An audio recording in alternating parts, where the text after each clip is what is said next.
My sister said I could only attend her wedding if I lost 50 pounds. I chose the truth over the diet. And now I'm being blamed for a broken marriage, even though the betrayal was not mine but hers. Jen, my younger sister by 3 years, and I have always had a difficult relationship. One of those slow-burning rivalries that never really exploded but constantly simmered beneath the surface of our family. From as early as I can remember, it was clear to everyone, including me, that she was the favored one, the golden child. She was beautiful in that effortless magazine cover way, with clear skin and a natural charm that drew people to her without her having to try. She was popular in school, always surrounded by friends, always the one getting compliments from relatives and teachers, always glowing under the warm light of constant attention. And me? I was just there. Not invisible exactly, but always slightly out of focus in every photograph and memory, always standing just behind her while people commented on how stunning she looked, how proud our parents must be. I was quiet, heavier, awkward in ways that made people tilt their heads with forced sympathy or polite silence. I was the one who got called smart, in that backhanded way people use when they're trying to find something nice to say. Our parents never meant to be cruel, but their favoritism wasn't subtle. Jen was praised for every small achievement, celebrated for the way she carried herself, while I was gently encouraged to be more like her. And the more they tried to mold me into her shadow, the more I resented the light she lived in. When I was 17, already struggling to find some sense of self-worth in a house that seemed to orbit around Jen, I found out that she had created a fake social media account just to humiliate me. I remember the gut punch of it, sitting in front of my screen as I scrolled through post after post, photos of me taken without my knowledge, often at my worst angles, with captions that were cruel, sarcastic, sometimes outright disgusting. She had tagged them with inside jokes I didn't understand, but her friends did, and they laughed, liked, and commented. I saw names I recognized from her school, people I had passed in hallways or sat near in the cafeteria, and it hit me that they had all seen it too. It wasn't just a stupid prank, it was calculated, public, designed to make me a joke in places I couldn't defend myself. When I confronted her, my voice cracking, humiliated and furious, I expected at least a flicker of shame, a trace of remorse. Instead, she looked bored, slightly annoyed, like I was making a big deal out of nothing. She deleted the account, yes, but not with an apology. Her only words were, "Be grateful that I deleted it." As if the damage hadn't already been done, as if I should thank her for stopping what never should have started. And I remember thinking, in that moment, that she didn't just want to hurt me, she wanted to erase any version of me that might have been worthy of kindness. I ran away to college in another state as fast as I could, not because I had some grand plan or lifelong dream, but because I needed to breathe somewhere that didn't carry her voice in the walls. I chose a school far enough that weekend visits weren't an option, where I could wake up without hearing comparisons, without being reminded that I was never quite enough. I limited contact with my family to the bare minimum, quick phone calls, the occasional text, just enough to keep things from completely falling apart. But no matter how far I ran, holidays still brought me back home, and every time I walked through that door, it was like stepping back into a version of myself I had tried to leave behind. Jen never missed a chance to comment on my appearance, always under the guise of being helpful or concerned. She would point out how tired I looked, ask if I was still eating that much, or nudge our mom and whisper something with a smirk. One Christmas, surrounded by extended family, she handed me a large box wrapped in shiny silver paper with a bow on top, smiling wide like she had done something sweet. I opened it, trying to mirror her energy, only to find a foldable exercise machine inside, with the instruction manual taped to the front like some kind of punchline. The room went quiet for a moment before a few people gave those awkward laughs that come when no one knows how to respond. I wanted to disappear. She just shrugged and said, "Thought you might like it." And I remember thinking as I stared down at that metal frame, that there was no part of her that didn't enjoy making me feel small, even when wrapped in holiday cheer. Last year, Jen met Alex, a doctor from Seattle with a calm presence and kind eyes that immediately set him apart from the loud, attention-seeking guys she used to date. He was the kind of person who asked genuine questions and actually listened to the answers, someone who made you feel seen without trying to perform it. We met a few times, mostly at family gatherings or when I happened to be home visiting, and though our interactions were brief, he always treated me with a quiet respect that I wasn't used to in my sister's orbit. He would smile when I spoke, ask about my work, and never once brought up the kind of shallow things Jen usually teased me for. After 8 months together, they got engaged, and to everyone's surprise, including mine, it actually felt like she had changed a little since meeting him. She was softer around the edges when he was near, less sarcastic, even occasionally generous in ways I didn't know she was capable of. It didn't erase the past, of course, and I didn't trust it entirely, but part of me hoped, however cautiously, that maybe this relationship was helping her grow into something better. Maybe being loved in a healthy way was teaching her how to be human in return. Or at least that's what I wanted to believe. 3 months before the wedding, Jen called and invited me out for coffee, and for a moment, I let myself believe that maybe things were finally turning a corner. I thought maybe she wanted to make up, to start over, to finally be sisters in a way we'd never managed to be before. I even dressed up a little, hoping it would be different this time, that we'd talk like adults, maybe even laugh without that familiar undertone of cruelty. But as soon as we sat down, I realized I'd been wrong. She didn't even wait for the drinks to arrive before she said it, casually, like she was discussing something as ordinary as the weather. "You'll only be a bridesmaid if you lose 50 pounds, she said, her tone flat and rehearsed. "All the dresses are up to a size 12. I was wearing an 18. I stared at her, thinking maybe I had misheard, but then she added, like it was the most natural thing in the world, "Don't ruin my photo." She said it while sipping her coffee like she hadn't just gutted me with one sentence. I sat there, frozen, my hands trembling around the cup, and all I could think was how, even now, she still saw me as a blemish to crop out, not a sister to include.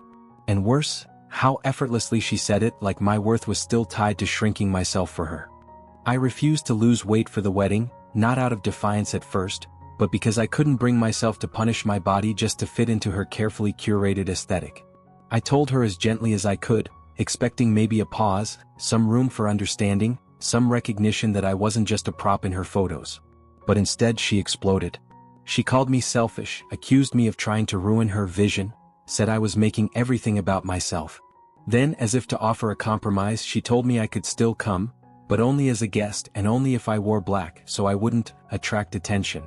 I stared at her across the table, stunned not just by the cruelty, but by how normal she made it sound, like it was a reasonable request to dim myself so she could shine a little brighter.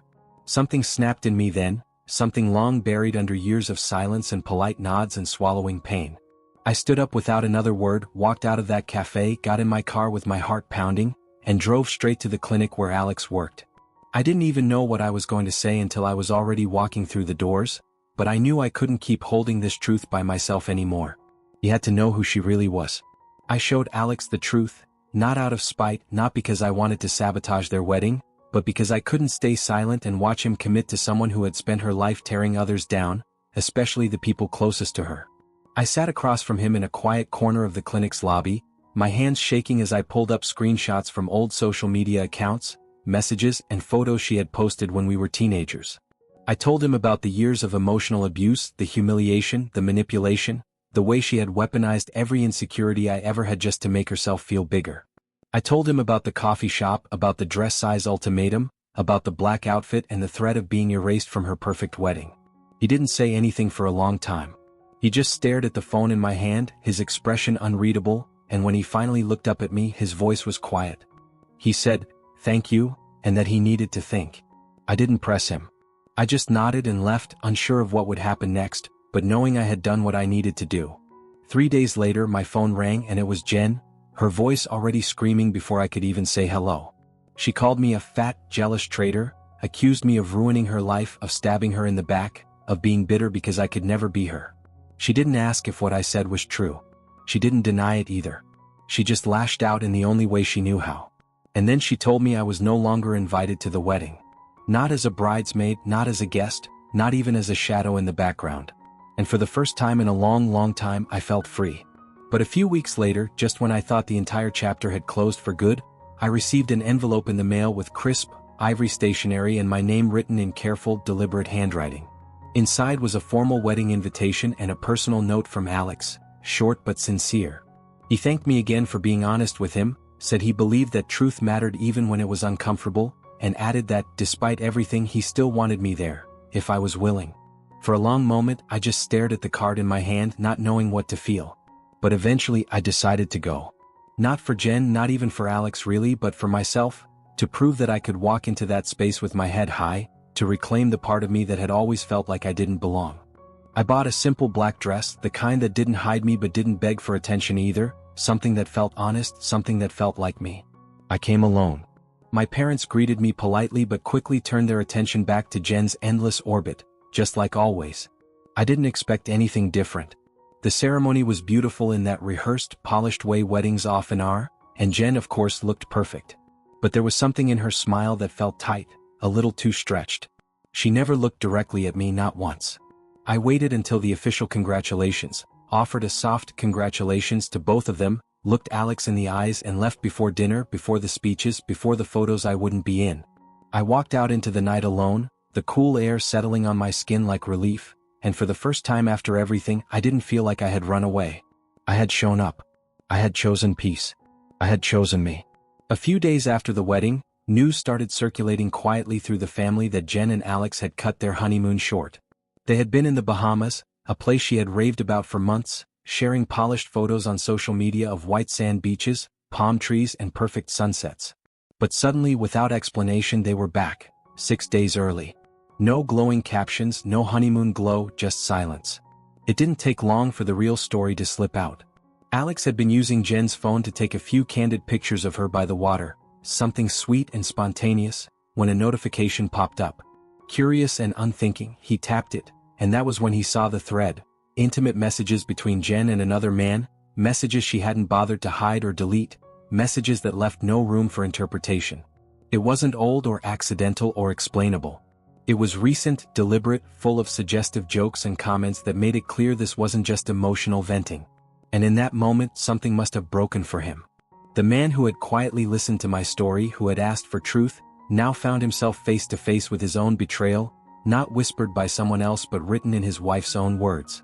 They booked a flight the next morning. No one talked about it openly, but the silence in the family group chats was louder than anything anyone could have said. And somewhere inside me, under the complicated tangle of sadness, disbelief, and inevitable vindication, there was a quiet ache. Not because I wanted her to suffer, but because I knew how many people she had pulled into her orbit, only to scorch them when they got too close. The so-called cowboy turned out to be Tyler, the long-term boyfriend of Jen's close friend Melissa, someone who had stood by her side during the wedding preparations, offered to help with table arrangements, and smiled in photos with her like they were sisters. Tyler and Melissa had been together for more than 6 months, and by all accounts they were serious, until Melissa discovered the truth.